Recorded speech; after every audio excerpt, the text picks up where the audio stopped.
Charlie Weis is the big one. Returns to Ole Miss. I've known Charlie a long, long time. Good young dude, man. I like Charlie. Yeah, he was a USF. Yeah. He returns, and Lane makes it about him again, Shaun. Let him go back, and I'm about my players. I got to ask AJ. I know Siski were trying to get on here. He's busy recruiting. He boarded a plane to Baton Rouge with Lane Sunday after Lane gave an ultimatum out, and then statement comes from LSU and Kiffin that, hey, I'm going to let Weis go back and coach. Where are you at with this? And does it mean there's a possibility that he stays there in Oxford? Yeah, there's a big possibility. Listen, it's already been discussed, and it's bigger than Lane. It was the front offices of both schools, of LSU and Ole Miss, talking about this and getting him back. It had nothing to do with Lane. Lane came out and made that statement. But I know a lot of people at Ole Miss believe with him coming back, they will have a chance to keep him for the future. And they believe that wholeheartedly. So it's going to be interesting to see. Like Siski said yesterday, a lot of these offensive coaches had already agreed to a contract before they even knew Pete was going to get the head coaching job. And the defense held out, and the defense of coaches are happy that they held out. And there's been plenty of video that is leaked. You saw how the team reacted. It was almost like when Marcus Freeman got introduced as the Notre Dame head coach. I mean, you can compare both of them. Dudes coming out of the building talking about how happy they are, Pete Golding era, blah, blah, blah. Like you got All-American linebackers speaking out, and dudes on the leadership group finally coming out and saying, hey, what Lane said is a lie. We all went into that meeting. We know what he said. So I think this is a big, get for Ole Miss to get him back. One, not only for the playoffs, but two, for the future. I think they have a real shot of keeping him and him staying there forever. Shaun, before you go, Shaun, sorry. Before you go, I just want to say Weis is like Lane's baby, though. Like Lane gave him a bunch of opportunities to elevate in the business, and I told AJ and Siski off record, I was like, man, there's no way Weis doesn't go with Lane. And then when I saw him as the first coach go with Lane, I was like, no surprise. It's surprising me coming back. I don't know if it's PR like AJ. I don't know what it is, but I'm surprised to hear he may be staying. That'll shock me. But go ahead, Shaun. I've known Charlie for a while. When Charlie Strong got fired at USF, he came with the OC from Clemson, Jeff Scott. Good dude. Don't do it, Charlie. When Rockefeller broke up, the guys that stayed with Dame Dash, they were short-sighted. Go with Jay-Z, dog, because it looked good now, but next year, if y'all have amassed X's of players which you can't control, and y'all ass is 5-5, it's going to get ugly. So you're saying stay with Lane? Yes, go get on the front end of that thing at LSU with Lane. Don't get emotional.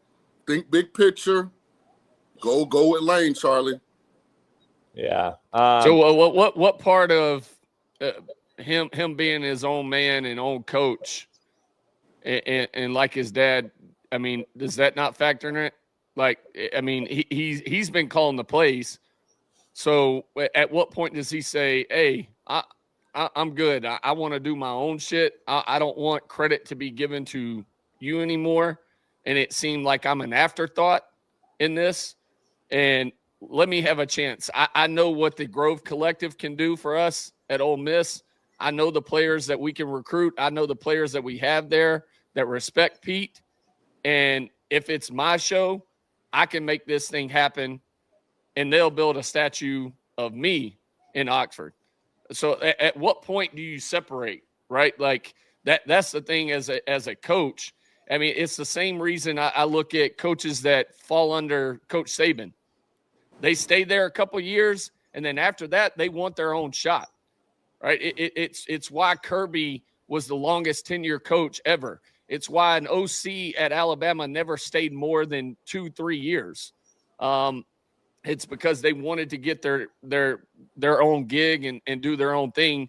This gives Charlie Weis a chance to have his own gig and not be under the umbrella of Lane. So, well, I respect you, AJ. You're really smart.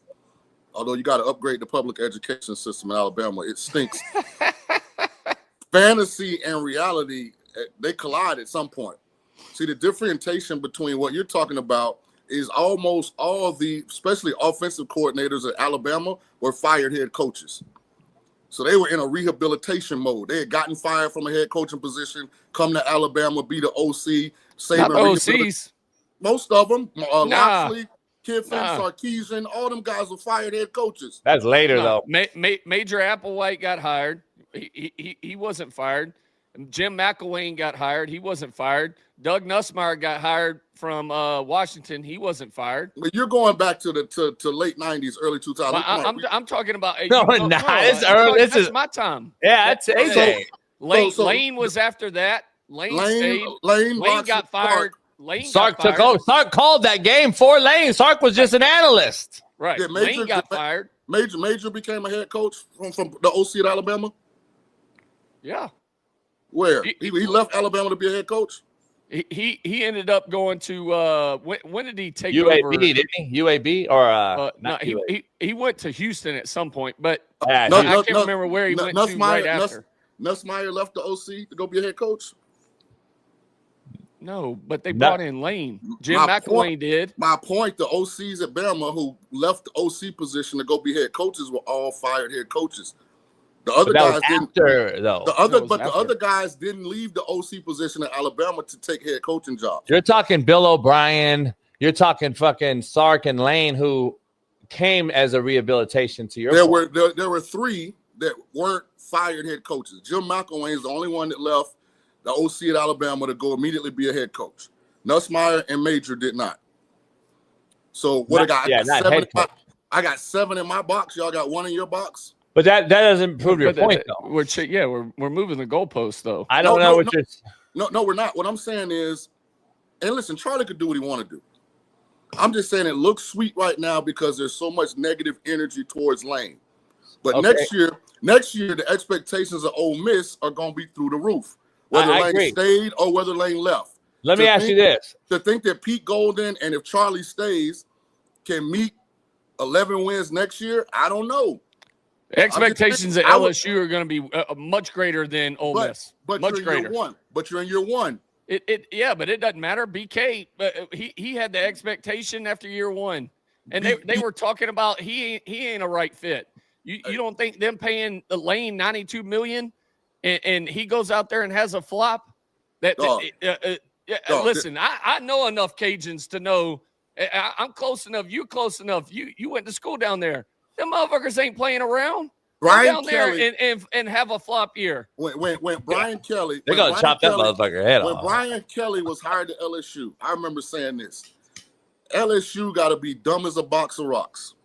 How are you gonna hire a straight line Midwestern, no personality guy to come to the middle of the bayou at a top level SEC program? And then when he got up there in that first press conference and tried to sound like Ed Ogeron, like that was doomed to fail from the beginning.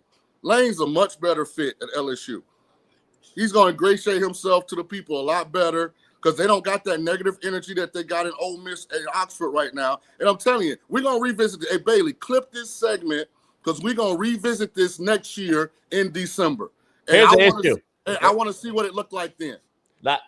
Jonathan Smith from Oregon State to Michigan State, AJ, that's that fucking was shocking to me.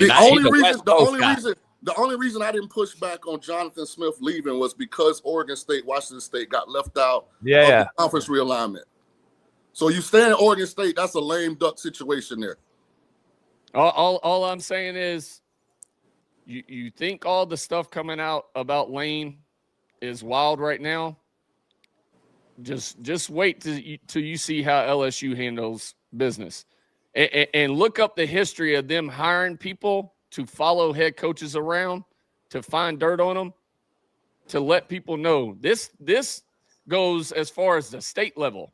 Just look it up. It's not a secret. But look up the people. Look up Ed, Coach Ed. He's loved more than anybody. And look what they did to him. He couldn't even speak about it. And you don't think that with Lane's history, they ain't going to have multiple people following him around. Listen, this could turn. I'm not saying this is a bad move by any means, because Lane deserves this move. If he wants it, he go get it. But you think it's a shit show now, wait till you have that first losing season. Turn around and flop this first year. I want to he's going to have PIs all over the place. They going to be in yoga? Yeah, all over the place. Hot yoga, cold yoga, nude yoga. I don't care what kind of yoga. They're going to be all over the place. They're going to have PIs hidden.